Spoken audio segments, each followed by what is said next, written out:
tusi mo siya. Yan. Then, start. Ganon. Hanggang sa umilaw lang muna. Sige. Sige pa. Yan, umilaw na. Then, start mo na. Konti pa. Yes! Very good. Ano? Okay? So, ngayon, ready na tayo magpatakbo ng sakyan. So, bago natin siya ikambyo, sigurado mo na ibaba mo na itong handbrake. Bago mo ito ibaba ang handbrake, sigurado mo nakaapa ka sa brake. Kaya apa ka mo ng brake. Very good. Then, baba mo itong handbrake. Pagbaba ng handbrake, yan, ganyan. No? Tapos, ilubog mo yung clutch mo. Ilagay mo sa first gear. Okay. Then, lagay mo kamay mo doon. Tanggalin mo na yung paa mo sa brake. Yan. Pag tinanggal mo paa mo sa brake at di naman nag-react, ibig sabihin, yung kinalalagyan ng sakyan mo ay pantay. Ngayon, patatakbi natin sa sakyan natin. Pag patatakbi natin sa sakyan natin, kailangan natin engage yung makina sa transmission, itinatawag na biting point. So, iangat mo yung clutch mo ng unti-unti lang hanggang sa maramdaman mong tumakbo siya. Sige lang. Doon ang mata mo. O, natakbo na siya, no? Pag tumakbo na siya, dyan lang paa mo. Huwag mo aalisin. Sige. Yan. Iangat mo ang clutch mo. Angat mo. Sige, angat mo yung clutch mo. Dahan-dahan lang, ha? Okay. Angat mo ang clutch mo. Yan. Then, stop tayo. Yan. Hapa ka ng brake. Yan, para mag-stop ka na. Ngayon, tanggalin mo yung brake mo. Then, angat mo yung clutch mo hanggang sa mag-react lang yung sakyan mo. Pag tumakbo yung sakyan mo, doon na lang yung paa mo. Angat mo yung clutch mo. Sige. Yan. Then, bilang ka dyan. 1, 2, 3. Tanggalin mo ng clutch mo. Tatanggalin mo ng clutch mo nun. Release. Gaganon mo siya. I-release mo. Ngayon, pahintuin mo natin siya. Lubog ang clutch. Then, apa ka ng brake. Apa ka ng brake. Yan. So, medyo tabingi nga lang itong aming manibela. Yan ang straight niya, no? So, yung isa mong kamay doon, yan. Ganyan ang pinaka-straight nito kasi medyo, luma na ng may differential lang itong, hindi lang na straight, So, yan ang pinaka-straight mo, ha? Dito ka magbabase pa rin sa unahan. Kasi minsan may mga manibelang ganito talaga na nado-lost thread na yung So, aayusin lang yan. So, tanggal yung brake mo. Then, angat mo clutch mo. Doon ang mata mo. Pag tumakbo, bilang ka ng 1, 2, 3. Then, release ang clutch. Very good. Sige, tanggal mo. So, hindi na mamamatay yan. Ngayon, kung gusto mong pahintuin to, lubog mo ng clutch mo. Then, apa ka ng counting brake. Then, full stop. O, ganun lang yung pagpahintuan niya. Now, patatakbo mo yung sakyan mo, tanggal ang brake, then angat agad ang clutch. Yan, dyan lang paa mo. Huwag mo sosobrahan ng angat doon. Kailangan doon lang. Di bilang ka ulit. 1, 2, 3, then release ang clutch. Okay. Yan. Kailangan advance yung isip mo dyan. Yung mata mo, mula dito, nandun na kaagad. No? Advance. Yan. Okay. Tapos tingin ka dito, kung may lasakyan, wala. Huwag mong kakalimutan tumingin dito, ha. Okay, then sundan mo yan. Pag medyo masyado kang lumalapit sa kanya, siyempre, lalayo mo gano'n. Pag naman lumalayo naman ikaw, lalapit mo, papunta sa kanya, Siya yung magiging guide mo, yung guhit na yan.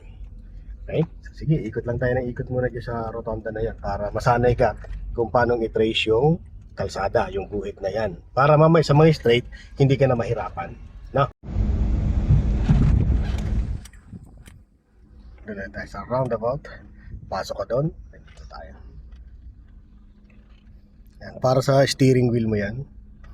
Okay, kanti pa. Nabilis,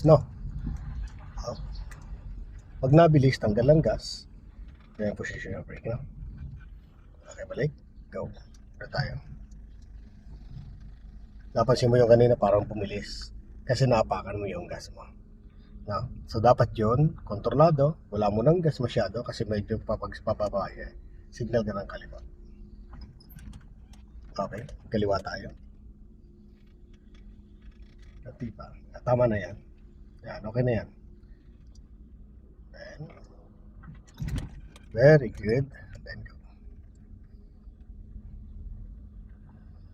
Yan. So, stay ka lang muna dyan. Pag nakalagpas ng side mirror mo dito sa kotse na to, kumabig ka dito. Good. Then gitna. Kabig ka naman dyan. Kabig ka pa. Kulang pa. Good. Gitna. Okay, signal ka ng kanan. Okay. So, magbagal ka dyan kasi medyo may pag-blind spot yung kalsada na yan. So, lubog ang clutch. Hapak ang brake. Then, kabig dito. Kabig pa. Very good. Tanggal ang brake, siyempre. Then, balik. 1, 2. Okay. Signal ulit ang kanan. Kanan ulit tayo. Go. Pasok. Okay. 1 and 2. Signal ka ng kaliwa. Yan. Huwag mo sagasaan yung quit yan. Kakaliwa tayo. Okay.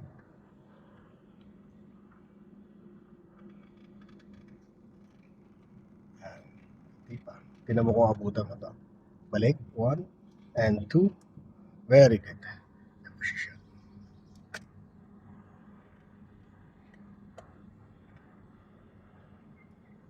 Okay. Sakyan mo. Kailangan mas mabagal pa dyan. Very good. Mabagal pa konti. Yan. Dito sa outer ka. Kabit pa. Then balik. Yan. Very good dyan. Pasok ka sa inner lane. Diyan ka sa banda yan. Yan. Yung guide mo yun, nandyan lang ha. Yung guide na yan. Okay.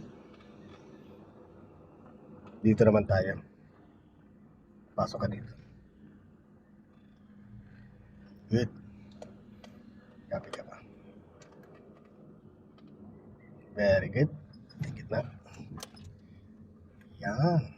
Slow down. Okay. Then, so, apa ka ng kaunting gas, medyo pataas yan eh. So, balik manibela mo. Yung, gas ka pa. Kasi medyo mataas yan. Apak mo, gas ka pa, gas ka pa. Tanggalin mo clutch mo. Okay. So, tingnan mo kung may kasalubong ka. Kabig yan. Then, balik. Very good. Gas. Okay. So, hanging technique, no, braking point para sa mga ganitong medyo pataas ang kalsada. So, mahirap sa mga manual transmission lalo pag nag-aaral pala, kagaya mo, no? Pero may mga technique yan para hindi na-atras yung sakyan natin. Kasi, pag kahit naka first gear yan, nakalubog ang clutch mo, tapos, tinanggal mo yung brake mo, na-atras yan. Ayan, o. Diba, na-atras, tanggalin mo. Uy, na-atras, no? So, para di umatras, braking, pagatin mo na siya. Kailangan matalas yung pakiramdam mo. Nandun ang mata mo dapat. Pakiramdaman mo, matalas.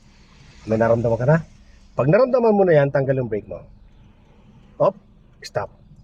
Pag umatras pa rin, ang gawin mo, apakan mo yung brake mo muna. Then, iangat mo konting clutch mo. Kagaya niya, no? O, tanggal yung brake mo. O, di ba? So, ngayon, suportahan mo ng gas, 2,000 RPM. Lagay ka ng 2,000 RPM. Di pa? Steady mo siyang 2,000. Kunti pa. Okay, yan. Then, pag mayroon yan, release ng konting clutch. Release. Very good. Bilang 1, 2, 3. O, release mo na. At, biglang nirelease nga na. Pag-release na, medyo smooth lang. So, hindi ka na takot ngayon sa hangin. Wow! Congratulations. Magaling ka talaga. Yan. Ganun lang, ha. So, yung ang mali mo lang dun, yung pag-release mo, binigla mo. Smooth lang din na pag-release.